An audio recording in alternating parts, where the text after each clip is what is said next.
Hello everyone, this is doctor same और आज हम पढ़ रहे हैं फोटोसिंथेसिस। अच्छा जी, लास्ट लेक्चर में जो है हमने फोटोसिंथेसिस की पूरी समरी पढ़ी थी। आज हम उस समरी में जितनी भी स्टेप्स थे एक एक स्टेप को जो है हम डिटेल से पढ़ेंगे, तो आप लोग समरी जरूर देखें। अच्छा जी, अब फोटो देखें। फोटो मीन लाइट और सिंथेसिस मीन टू प्रिपेयर। बच्चों वाली कहानियां हैं इस लेक्चर में। क्या है देखो, हमारे पास सबसे पहले हम डिफाइन करते हैं कि सिंथेसिस या preparation of food in the presence of light. तो इसी वर्ड से ही हम इसको डिफाइन कर सकते हैं कि the preparation of food in the presence of light. बहुत ही इजी डिफिनेशन है। अगर आप लोग जो है जरा सा डिटेल डिफिनेशन देखेंगे तो यहां पर देखें, ये सेकंड डिफिनेशन जो है ये जरा खूबसूरत सा डिफिनेशन है। देखें कि synthesis of organic food. Number first क्या है, हम क्या क्या पढ़ेंगे कि फोटोसिंथेसिस में हमारे पास किस चीज की सिंथेसिस होती है? ऑर्गेनिक फूड की। अच्छा जी, अब ये ऑर्गेनिक फूड की सिंथेसिस होती है from the carbon dioxide and water, जो मैंने आप लोग कहा था ये रॉ मटेरियल है, in the presence of light. तो आप लोग कैसे डिफाइन कर सकते हैं? इन तीन चीजें आप लोग की डिफिनेशन में होनी चाहिए। कौन कौन सी तीन चीजें आप लोग की डिफिनेशन में होनी चाहिए? Synthesis of organic food from carbon dioxide and water in the presence of light and chlorophyll भी। तो आज के बाद आप लोग जब भी फोटोसिंथेसिस को डिफाइन करेंगे तो ये तीन चीजें आप लोग की डिफिनेशन में होनी चाहिए। अगर आप लोग सिंपली कहें ना कि सिंथेसिस ऑफ ऑर्गेनिक फूड, तब भी सही है, लेकिन क्या है कि एवरेज स्टूडेंट की बात है, कमजोर सी स्टूडेंट की बात है। लेकिन एक अच्छा स्टूडेंट है तो वो क्या कहेगा कि synthesis of organic food from carbon dioxide and water in the presence of light and chlorophyll. ये एक अच्छे स्टूडेंट की खूबसूरती है। अब आप लोग देखें कि सिंथेसिस ऑफ ऑर्गेनिक फूड, तो आप लोग अगर ब्रिलियंट स्टूडेंट है तो वो क्या करेगा? सिंथेसिस ऑफ ऑर्गेनिक फूड के सामने जो है ग्लूकोज भी लिख सकता है। सही है। ये क्या है? Organic food. कौन सी फूड है? Organic food. अच्छा जी, from carbon dioxide and water. Carbon dioxide and water क्या है? रॉ मटेरियल है। In the presence of light. Light कौन सी होती है? मोस्टली सनलाइट होती है। एंड क्लोरोफिल जो है वो पिगमेंट है। तो this is all about your definition. ये तीन चीजें होनी चाहिए।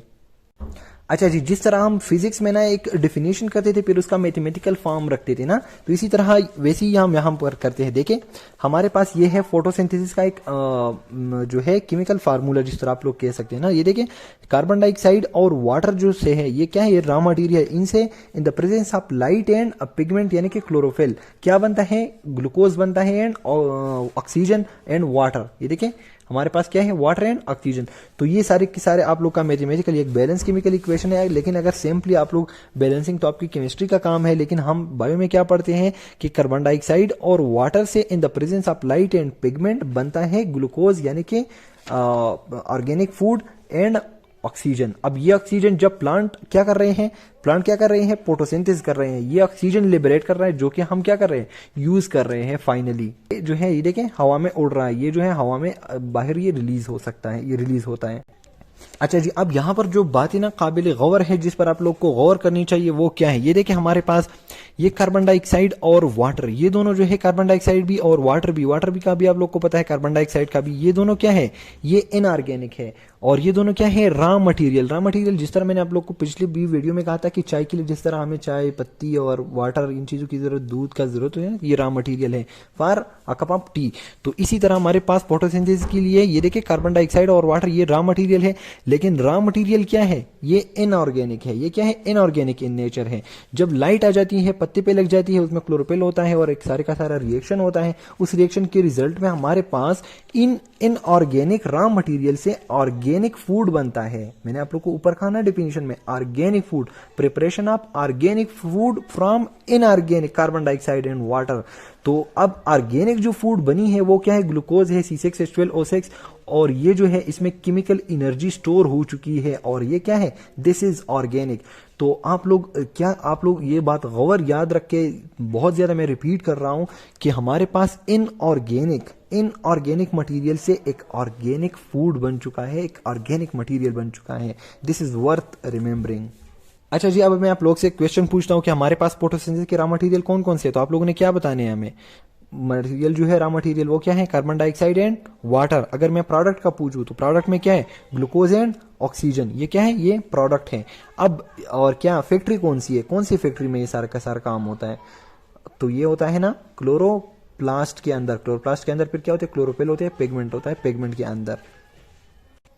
देखिए जी, ये मेरे पास क्या है, ये मेरे पास एक क्लोरोप्लास्ट है, ये क्लोरोप्लास्ट है। देखो जिस तरह ये बीकर मैंने ड्रा किया हुआ है ना, जिस तरह हम चाय बना रहे होते हैं, ये हमारे पास एक चाय की दीगची है, यानी कि क्लोरोप्लास्ट है। अब इस चाय की दीगची में हमने क्या डाल दिया, हमने CO2 डाल दिया, मतलब जिस तरह पत्ती और वाटर हम डाल देते हैं ना, तो वाटर और कार्बन डाइऑक्साइड, और फिर उसको आग लगा दी। आग मतलब लाइट। तो इन द प्रेजेंस ऑफ लाइट जो है हमारे पास क्लोरोप्लास्ट के अंदर, यानी कि क्लोरोफिल के अंदर, फिर क्या होता है, वाटर और कार्बन डाइऑक्साइड से फाइनली हमारे पास चाय बन जाती है। चाय क्या है हमारे पास, ग्लूकोज है। क्या है, ग्लूकोज है। अब ग्लूकोज बन गया यहाँ पर, और जो है क्या चीज रिलीज हो गया, O2 रिलीज हो गया, जो कि हम सांस लेने के लिए हमें हेल्प करता है। दिस इज जस्ट, मैंने आप लोग को एक एग्जांपल दे दी। अच्छा जी, अब हम जो है फोटोसिंथेसिस को थोड़ा बहुत एक्सप्लेन कर देते हैं। कुछ अहम पॉइंट्स हैं आप लोगों ने याद रखने, अक्सर MCQ में पूछे जाते हैं। देखो हमारे पास ये क्या है, ये photosynthesis, this is energy storing process. हमारे पास सबसे पहले एनर्जी यानी कि लाइट जो है वो कैप्चर की जाती है, light capturing and then energy storing process. Storing कैसे, ये देखिए हमारे पास ग्लूकोज की फॉर्मेशन हो रही थी ना, from inorganic water and carbon dioxide. हमारे पास ऑर्गेनिक फूड बन रहा था, तो एनर्जी हमारे पास क्या हो चुकी है, स्टोर्ड हो चुकी है। So this is energy storing process. अच्छा जी, अब अगर आप लोग से अक्सर पूछी जाती है कि फोटोसिंथेसिस की इंपॉर्टेंस हमें बताएं, अगर फोटोसिंथेसिस जो है वो ना हो लाइफ में, तो लाइफ खत्म हो जाएगी, क्योंकि फोटोसिंथेसिस इज लाइफ। ये बात याद रखिए, फोटोसिंथेसिस इज लाइफ। देखो हमारे पास वाहिद जो है जरिया है दुनिया में खुराक का, वो फोटोसिंथेसिस ही है। तो फोटोसिंथेसिस इज लाइफ। पूरी की पूरी लाइफ जो है, लिविंग ऑर्गेनिज्म जितनी भी है, वो फोटोसिंथेसिस पर डिपेंड करते हैं।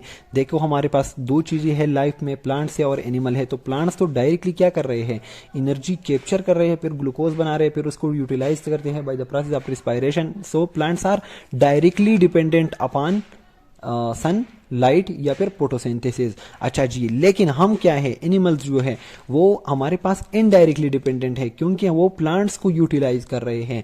देखो हम जो है, हम क्या कर रहे हैं, हम एनिमल्स भी खा रहे हैं ना, कुर्बानी में गोश्त खाया होगा, तो ये देखिए हम एनिमल भी क्या कर रहे हैं, एनिमल भी खा रहे हैं। तो अब आप लोग कहेंगे तो यार हम तो सिर्फ उस पर डिपेंडेंट नहीं है ना, प्लांट पे। लेकिन हम जो देखें, हम जो एनिमल खा रहे हैं ना, वो भी तो प्लांट पर डिपेंडेंट है ना। तो इसी तरह हम one or the other way, हम किस चीज पर डिपेंडेंट है, हम प्लांट पर डिपेंडेंट है। अगर प्लांट में फोटोसिंथेसिस हो तो वह हमें खुराक देगा। We are indirectly dependent upon plants for the food, या we are indirectly dependent upon photosynthesis. तो plants directly dependent upon photosynthesis and animal are indirectly dependent upon photosynthesis. अच्छा जी, यहाँ हमारे पास, इसीलिए हमारे पास एक कॉन्सेप्ट आ जाता है। अच्छा जी, एक होते हैं ऑटोट्रॉप। ऑटोट्रॉप क्या करते हैं, they prepare their own food, क्योंकि उनमें क्लोरोफिल या अदर पिगमेंट होते हैं जो लाइट को कैप्चर कर सकते हैं, फोटोसिंथेसिस कर सकते हैं। सो हमारे पास ऑटोट्रॉप क्या होते हैं, they are able to perform photosynthesis, जिस तरह प्लांट्स में होता है। Plants are autotroph, they prepare their own food because they have chlorophyll या अदर पिगमेंट, जिस तरह कैरोटीनॉइड वगैरह। तो सो दे ऑटोट्रॉप, वो अपनी खुराक खुद तैयार करते हैं। और जो हेट्रोट्रॉप होते हैं वो डिपेंड अपॉन प्लांट्स, वो क्या, जिस तरह हम प्लांट्स पर डिपेंडेंट है ना, हम लेक फोटोसिंथेटिक पिगमेंट, उनमें फोटोसिंथेटिक पिगमेंट नहीं होता, क्योंकि हमारे पास क्लोरोफिल नहीं है ना, वरना हम भी इस तरह ग्रीन ग्रीन दिखते।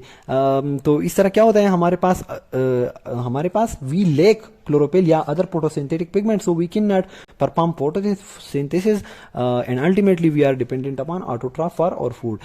So photosynthesis स्टार्ट किया और उसको डिफाइन किया सबसे पहले कैसे, अच्छी वाली जो डिफिनेशन थी वो क्या थी कि सिंथेसिस ऑफ ऑर्गेनिक फूड, यानी कि glucose from carbon dioxide and water in the presence of light and chlorophyll. तो ये हमारी डिफिनेशन रही। फिर इस डिफिनेशन को जो है हमने इस तरह एक फॉर्म में लिखा, बहुत डिटेल से हमने पढ़ा। अब हमारे नेक्स्ट लेक्चर में जो है हम इस चीज को जो है हम पूरी की पूरी, मैंने आप लोग कहा था इस चीज को हम बहुत डिटेल से पढ़ेंगे। तो अब हम नेक्स्ट लेक्चर में क्या पढ़ेंगे, लाइट पढ़ेंगे, फिर पिगमेंट पढ़ेंगे, फिर ये दोनों पढ़ेंगे, उसके बाद जो है मैकेनिज्म और ग्लूकोज बनाएंगे। सो हमारा नेक्स्ट टॉपिक रहेगा, हमारा जो अहम टॉपिक रहेगा वो रहेगा role of sunlight and photosynthesis. जिस तरह हमारे पास क्या होता है, ये देखो कार्बन डाइऑक्साइड और H2O, ये O है इसके साथ। अच्छा, कार्बन डाइऑक्साइड एंड वाटर से क्या बनता है, in the presence of light and chlorophyll, ये बनता है। तो हमारा नेक्स्ट लेक्चर रहेगा अबाउट लाइट, क्योंकि लाइट की प्रेजेंस में ये प्रोसेस होता है। तो अब कौन सी लाइट, कैसे लाइट, तो रोल ऑफ सनलाइट जो है इन फोटोसिंथेसिस वो हम पढ़ेंगे। अब हम लाइट को डिस्कस करना स्टार्ट करेंगे। अच्छा जी, उसके बाद हम पिगमेंट को, फिर ये दोनों, और फिर finally mechanism and it's all.